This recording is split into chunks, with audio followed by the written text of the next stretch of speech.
Le premier disque de reggae que j'ai écouté, c'était Burning des Wailers. C'était entre 79 et 81, c'était dans les disques de ma mère. Il n'y avait pas que ça, il y avait aussi Carlos Santana, il y avait aussi les Beatles. Donc j'avais le choix, quoi. Et c'est vraiment ce disque-là qui m'a interpellé. Non pas le calypso comme certains le croient, le calypso c'est l'île d'à côté, c'est Trinidad.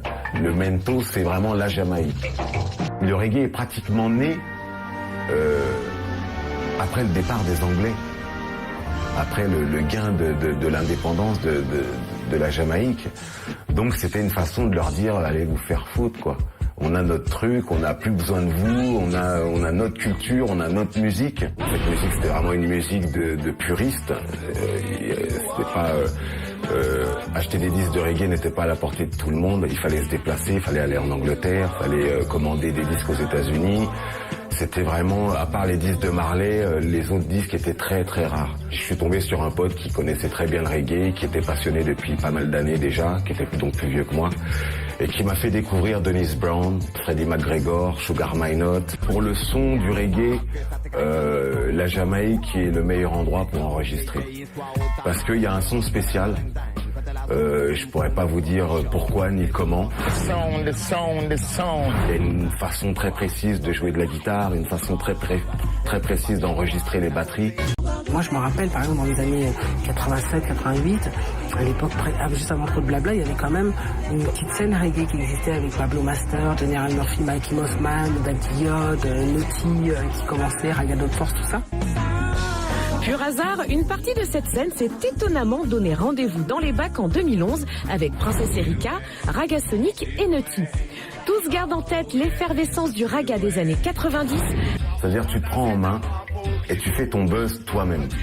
Mais à grande échelle, c'est-à-dire que tu organises des soirées, tu fais venir du monde.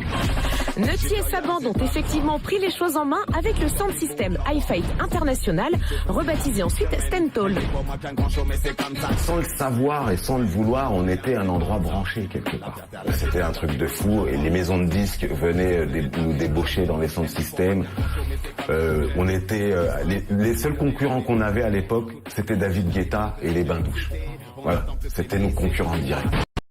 Il doit y avoir une solution, oui, ça, j'en suis certain. À l'image d'un tonton David qui s'invite dans les journaux télévisés, la scène française s'est effectivement imposée dans les années 90.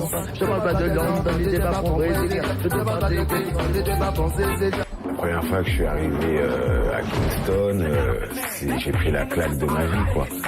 J'ai su ce que c'était le dancehall, c'est-à-dire une musique répandue partout, à tous les coins de rue, le moindre vendeur de cacahuètes, il a deux grosses enceintes de chaque côté de son petit truc.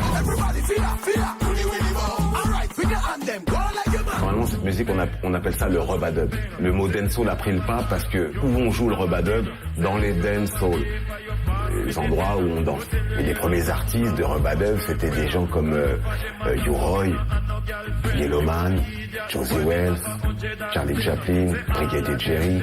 C'est eux qui ont inspiré tous les DJ de maintenant, les Shaggy, les Sean Paul.